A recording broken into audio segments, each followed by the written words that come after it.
Et bonjour à tous, c'est Vincent, on se retrouve à nouveau pour une petite vidéo sur Dominions 4. Donc on s'était quitté hier avec une victoire à Rafabolia, donc une province qu'on vient de capturer et qui du coup se retrouve à donner un peu de ressources à notre capitale.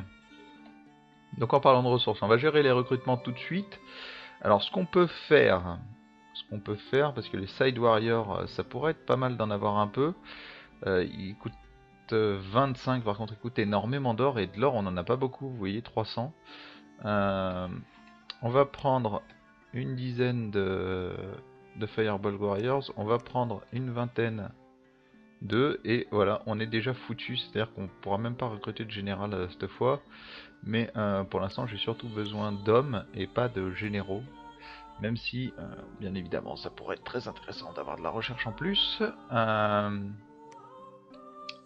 Lui, on va lui demander de chercher pour des sites magiques. Au niveau de notre recherche, on est quasiment au level 1, mais en fait, nous, on veut aller au level 2, donc on va laisser notre recherche dans la conjuration.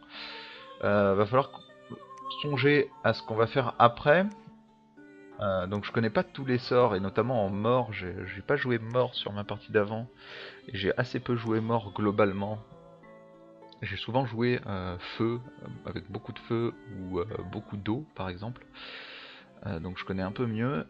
Mais là, mort l'astral, je suis pas super à l'aise. L'astral est très marrant à jouer parce que vous avez ces deux sorts là en thaumaturgie. Alors, en gros, j'ai pas une, on va dire, j'ai pas une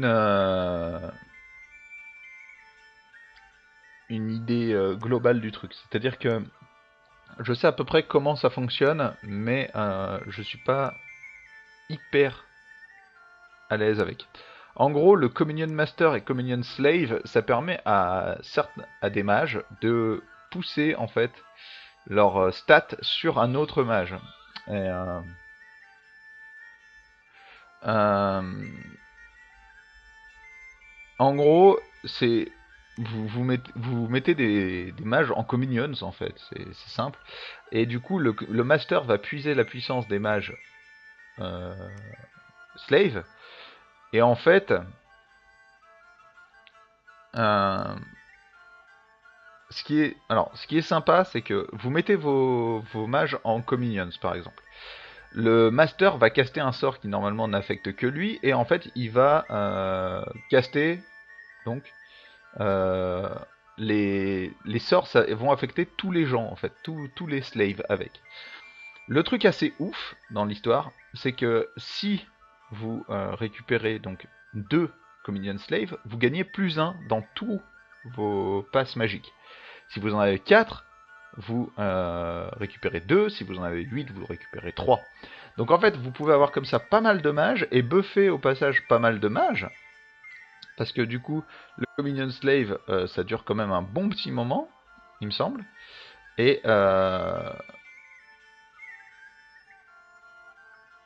we want to take advantage of the communion, ouais, ok. Et can be dangerous if there are multiple communion master, or if the master is more skilled than slave. Can continue to drain energy from the community. This can be fatal. Donc voilà, donc en gros, si vous le maintenez trop longtemps, en gros vous pouvez le maintenir 10 tours avant que ça commence à devenir très dangereux. Parce que après il va commencer à drainer la vie et il va tuer en fait ses slaves. Mais ça peut être quand même vachement impressionnant parce que imaginons que vous ayez un mage par exemple qui a 3 en feu et 3 en terre par exemple. Bah, quand vous allez commencer à vouloir me lancer en fin de partie, vous voyez qu'en début de partie, vous atteignez le niveau 3, bah vous pouvez continuer à tout lancer en fait. Les sorts de feu, les sorts d'air, de terre que vous avez, vous pouvez tout lancer. Même au niveau 4, niveau terre, en évocation, vous pouvez quand même lancer des trucs. Mais par contre, vous pourrez pas lancer Fate of Oedipus, par exemple, au niveau 4. Bah, avec les systèmes de slave, vous pourriez arriver au niveau 7 par exemple et vouloir lancer le Firestorm, qui fait bien évidemment extrêmement mal, mais ça marche plutôt pas mal. Le truc c'est que ce genre de magie, en fait, ne peut être lancé quasiment que comme ça, parce que... Ou alors avec des trucs qui réduisent la fatigue, parce que vous voyez que fatigue cost c'est 500, et au-delà de 200, vous prenez des dégâts. Donc en fait, vous lancez Firestorm, vous tuez votre mage, grosso modo, hein, si j'ai bien compris. J'ai jamais essayé, je vous avoue, mais ça semble se goupiller comme ça. Et vous voyez qu'en plus, Firestorm, donc c'est...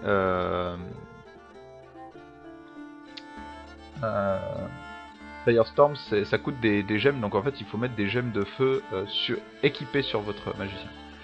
Alors là on trouve un sort que j'adore et qui est un global enchantment en fait, mais qui est vraiment... Quand vous jouez une nation du feu, ce sort c'est n'importe quoi. Parce qu'en fait, vous faites popper un deuxième soleil et ça réchauffe toutes les provinces du jeu. Donc voilà. Donc ça demande énormément en magie. Hein. Donc en général c'est un pretender qui lance ce sort parce que quasiment personne peut être à 8 de feu comme ça gratuitement.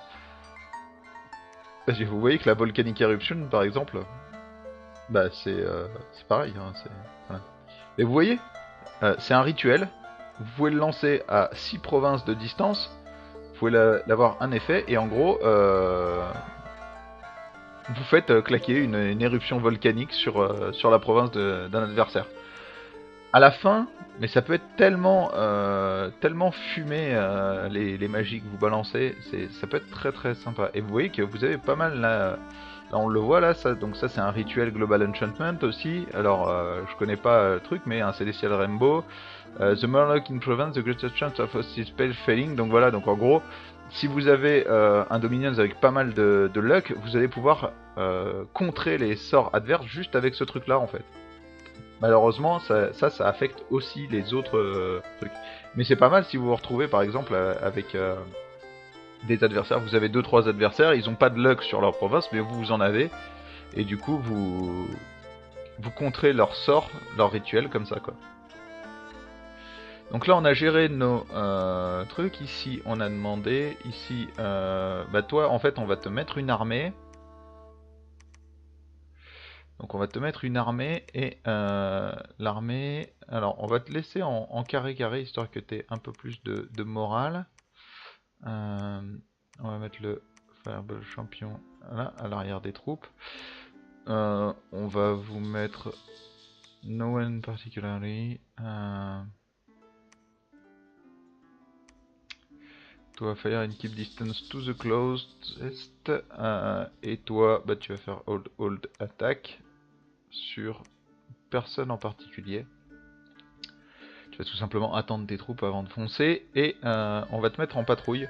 Donc le patrouille, ça permet de descendre l'unrest plus rapidement. Donc comme on a eu un événement qui nous met de l'unrest, on va vouloir le descendre pour recommencer à gagner un peu plus d'income. Et toi, bah tu vas aller chercher, vous allez aller chercher. Non, vous allez aller chasser ces gens-là. Alors là, c'est un peu plus chiant parce qu'il y a les Maiden et les machins, ils sont 40. Donc ça risque d'être un peu plus tendax en termes de trucs. Et on n'aura pas notre niveau, donc de toute façon, on va pas pouvoir faire grand-chose. Donc ici, comme je disais, on a la vue sur un autre Dominions, donc il est de force 1, donc on sait qu'il y a quelqu'un ici. Et on voit que les premiers effets, c'est du froid et de la faiblesse. Donc, si on regarde dans les statistiques, les nations... Alors, Nation Overview, c'est nous. Les score graph. On a qui? On a Agartha, Tirnanog, donc ça c'est nous. Acrocéphale, Lisa, Inom et Ryle. Alors, il y a peu de chances que ce soit Ryle, puisqu'il commence dans l'eau, donc soit il commence ici, mais dans ce cas-là... bon, on les a pas vus, mais dans ce cas-là... Bah si, là on les aurait vus, mais soit il commence dans le coin, là. Et dans ce cas-là, il se retrouve... On verrait en fait l'effet du Dominions, parce qu'il peut pas se TP l'effet du Dominions, donc on le verrait se répandre, là, peut-être une traînée de poudre. Soit ils sont là ou là. Ouais, ils pourraient être là. Si Ryle a commencé ici, ce serait vraiment pas de bol. Parce que déjà Ryle est très puissant en début de partie. Ça peut être assez chiant si on n'a pas les sorts pour le contrer. Et ça pourrait être le cas. Ça pourrait être eux. Mais je taperai plus sur une des nations que je ne connais pas trop. Alors, Acrocéphale, normalement, c'est des humains, donc il y a peu de chances que ce soit eux. Agartha, il y a des chances qu'ils soient en -1, je sais pas, j'ai jamais joué et je les ai jamais affrontés. Kailasa et Inmon, Inmon, je crois que c'est plus du feu, enfin ça m'étonnerait. Kailasa, je ne connais pas. On verra, donc il y a trois possibilités ici, je ne sais pas à qui appartient ce Dominion, ce qui est sûr c'est qu'il va falloir qu'on se défende contre eux, et donc qu'on prenne assez rapidement, je pense, ces 3 provinces là. On va envoyer notre scout tâter un peu le terrain en haut. Ici on va terminer notre défense donc en mettant... Ah, on n'a pas assez. On n'a pas assez, ça nous coûte 7 d'or et... Ah non, ça nous coûte 19 d'or et on a que 7 d'or justement. Bon, je crois que c'est ça, hein, ça coûte 19. Un truc comme ça. On verra au prochain tour. Et on mettra certainement 10 ici assez rapidement après. On mettra 10 un peu sur tout ce qui n'est pas susceptible de se faire attaquer pour essayer de contrer les insurrections les moins élevées. Mais sinon on s'en occupera pas trop. Donc recherche, la patrouille. On attaque, on déplace notre mec. Ici ça cherche. Donc on n'a plus qu'à finir le tour.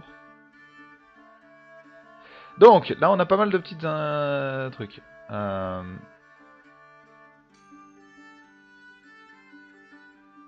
Ok, donc là ça c'est la loose. Ça c'est la loose. Alors là vous voyez donc on n'a pas eu de chance parce que donc des vilains ont essayé de prendre le contrôle de la province. C'est justement ce genre de soulèvement. Sauf que notre province n'était pas défendue, du coup elle a été reprise directement. Donc on vient de la conquérir et on vient de la faire reprendre. On a eu un événement à Cerne qui nous file 35 d'unrest, c'est la loose, et notre patrouille à Ternanog a trouvé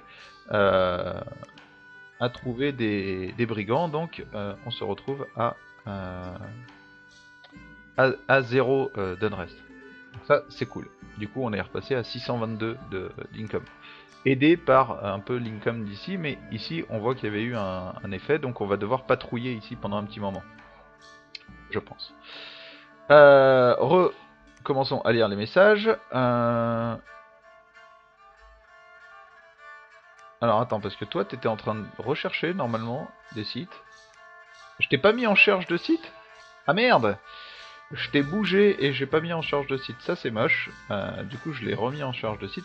Donc ici il y a eu une bataille, on sait qu'on a gagné, mais on va aller regarder ça quand même.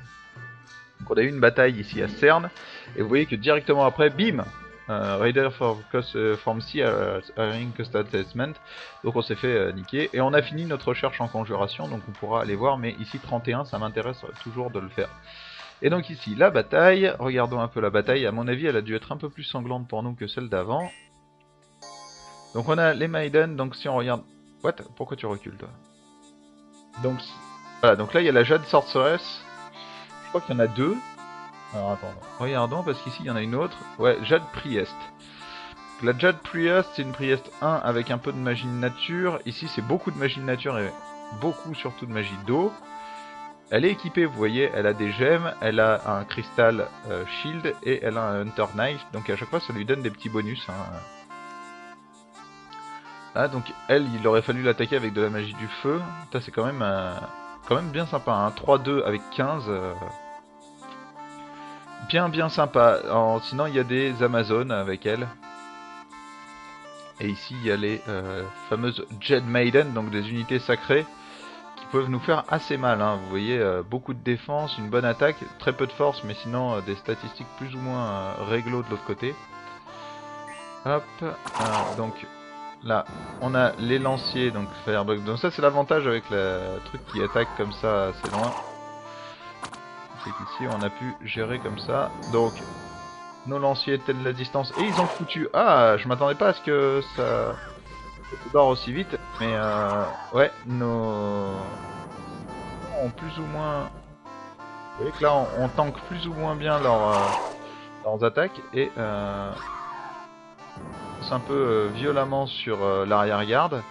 Notamment sur la Jade Priest là, qui va se faire choper assez rapidement. Là, on a mis en déroute. J'ai l'impression qu'on n'a pas eu trop de pertes en fait. Hein. Et on a mis en déroute assez facilement tout le bordel. Hein. Je crois qu'on s'est auto-tué des gens, hein, par contre.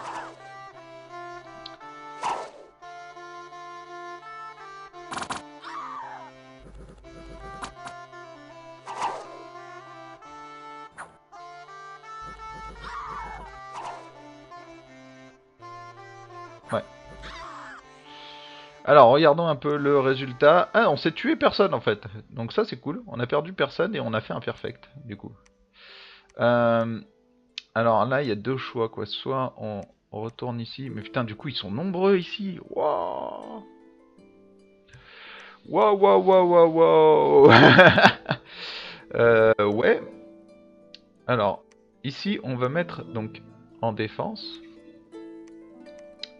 Ici, on va mettre un peu de défense, donc on va pas mettre beaucoup, mais on va en mettre un peu. On va peut-être monter à 15. Voilà, 15. Du coup, ça fait un peu de milice et des archers sous le commandement d'un Firebolt Champions. Et surtout, en fait, si vous voyez, regardez, là, donc je vous l'ai dit, ça donne une certaine patrouille en fait, et une patrouille, une force de patrouille, et donc du coup, ça réduit l'unrest, et c'est toujours très sympa. Mais ici, ça va réduire l'unrest de 1 par tour, donc en fait, dans 5 mois, il n'y a plus d'unrest dans cette province. High income, low resource, good resource, hinder movement. Ça, on le connaît maintenant, ce truc-là. Vous voyez, par contre, le fait d'avoir commencé dans un swamp, ça nous donne des problèmes de trésorerie assez énormes. Hein. Voilà.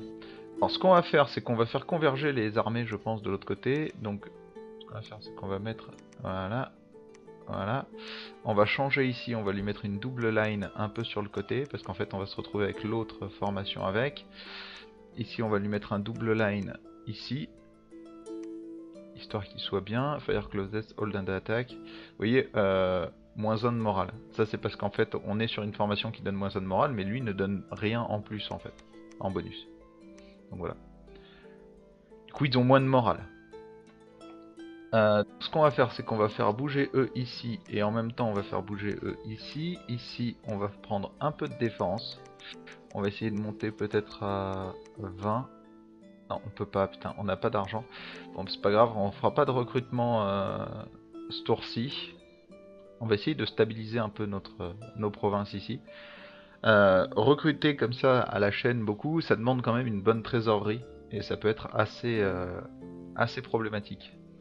Donc ici, qu'est-ce qu'il y a? Il y a beaucoup de gens, 60 personnes. Il y a des Shishted Warriors et des Shishted. Ça peut être assez chiant. Il y a de la Heavy Infanterie. Bon, on va redescendre par ici. On voit qu'ici, il y a un autre. Et vous voyez que c'est pas le même. Ici, vous avez 2 Drain, 1 de Cold.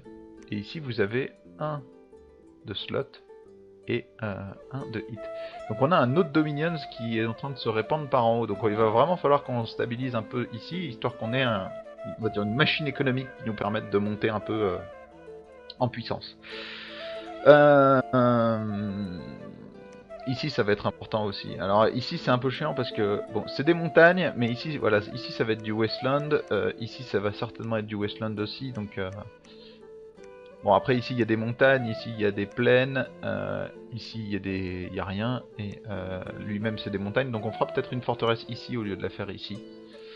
Et on en fera une autre ici et certainement une autre ici après. Celle-ci est très intéressante, hein, parce qu'il y a ces 3 provinces là qui ont l'air peut-être pas mal, elle est liée à celle-ci et celle-ci qui sont excellentes. Death 3, il n'y a pas de Dominions ici mais il y a Death 3. Okay. Certainement un événement qui a dû mettre Death 3 dessus.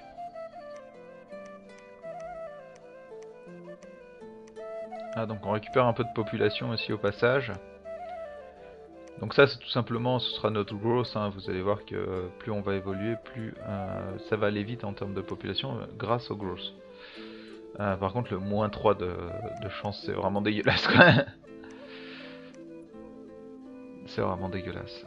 Donc là on a fait converger nos troupes, donc on verra qu'il va y avoir une bataille sans converger les deux éléments. Donc ça y est, là il se répand, hein, le Dominions adverse. Ici c'est du slot aussi. Alors on est à l'automne, donc il y a des chances que le froid ça soit pas... Non bah non c'est pas normal, ça doit venir du Dominions. Mais avec le système de saison ça pourrait venir des saisons aussi. Ici il y a hit 1, donc hit je pense... Alors hit je pense très sincèrement que c'est eux, que c'est les Inom. Il me semble qu'ils sont bien à hit 1 justement. Donc, ou même hit 3, et donc il y a des chances qu'il soit au-dessus, là, par là, je pense. On verra. Donc on va essayer de stabiliser un peu une armée. On va passer le tour, et on finira sur la résolution de ce tour. Donc, ça y est, elle a cherché ses magic. Donc, elle a cherché, elle n'a rien trouvé. Donc elle a servi à rien. Vous voyez que pour vous rappeler, vous avez ici, vous avez fait une recherche de 1 d'air, 1 d'eau et 2 de nature. Donc je vais le déplacer ici histoire de pouvoir. Donc ici on a gagné, on va aller regarder la bataille après. Donc il y a eu des événements à Marshland, donc plus 30 d'unrest, plus 3 de misfortune, plus 15 d'unrest, plus moins 288 de gold. On est vraiment pas verni, hein. Et donc ici il y a de l'unrest, mais bon on a des gens pour contrer ici. Donc on va mettre un petit coup, voilà. Donc ici vous voyez que c'est des jeux de Priest avec des Amazones, selon ce qu'il y avait dans la zone, on n'a pas les mêmes choses, hein. Voilà, et on a même un Fireball champion pour venir aider tout ça. Donc si on a mis 20, ça veut dire que comme ça, si ça arrive un peu de partout, on a des chances de pouvoir se contrer. Donc ici c'est Drain. Alors c'est bizarre parce que ici c'est de la recherche. Ce sont deux minions, Grow c'est recherche, et ici c'est du Drain. Du coup ce serait deux Dominions différents qui s'affrontent là. Alors comme vous le voyez, histoire de pas donner trop d'infos juste en voyant les Dominions arriver, vous pouvez pas savoir à qui appartient le Dominions tant que vous n'avez pas vu les drapeaux au-dessus. Et ça change pas mal la donne parce que... Donc on va faire bouger ici. Ici c'est peu défendu, donc ça va être assez facile à prendre je pense. Donc Rafa Bolia, on va lui mettre 10. Histoire qu'il soit pas non défendu totalement. Hein, faut pas déconner. Ici du coup on a récupéré un peu de ressources. C'est quand même pas Byzance mais on en a récupéré un peu. Et donc cette fameuse bataille, comment ça s'est passé? Donc c'est des bandits hein, les vilains, hein, tout simplement, hein. Donc ça a pas de morale, ça se style, etc. Mais c'est des bandits en gros.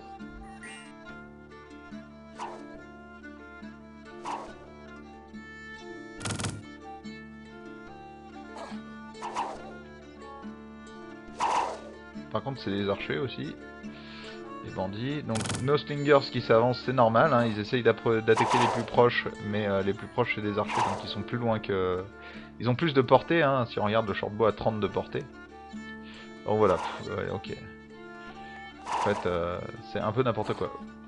Pour vous donner une idée, il y a pas longtemps là j'ai fait une partie avec le man, mais en late age. Le mine en late age, il se base beaucoup sur les archers. Et en fait, vous alignez tellement d'archers que des fois vous mettez en déroute les armées adverses avant qu'il ait pu se passer quoi que ce soit. Quoi, en gros. Donc, on a perdu des warriors et des slingers. Bon, pas beaucoup, mais on en a perdu un peu. Alors, ce qu'on peut faire là, c'est qu'on peut faire un army setup et dire toi, tu vas venir renforcer les unités ici, toi aussi, et toi, du coup, le champion, bah, tu vas rentrer tout simplement à ta maison. Ici on a 10 d'unrest, 38 d'unrest. Putain, le fait qu'on ait mangé de la malchance ici, c'est vraiment dégueulasse comme truc. On va passer par ici, je pense. On va passer par en haut et on viendra clôturer ici le truc. Parce que ça sert à rien de reprendre un coup pour venir ici, pour ensuite reprendre un coup pour venir ici. Ça risque d'être un peu trop chiant. En statistique au niveau du Hall of Fame, voilà, donc au Hall of Fame, on est mal. On n'a rien gagné en fait au Hall of Fame. En fait, à faire combattre un peu trop notre Pretender, je pense pas qu'il puisse rentrer au Hall of Fame en fait. Je sais pas. Il faudrait que je regarde, je sais plus où c'est qu'on voit l'expérience. Parce que là on sait qu'il a gagné de l'expérience, mais on sait pas combien. Donc il a tué 8 personnes en mêlée. Bref, je vais essayer de regarder ça entre les deux épisodes, et on se retrouve dès demain pour la suite de nos aventures avec Tirnanog. Allez, bonne soirée à tous.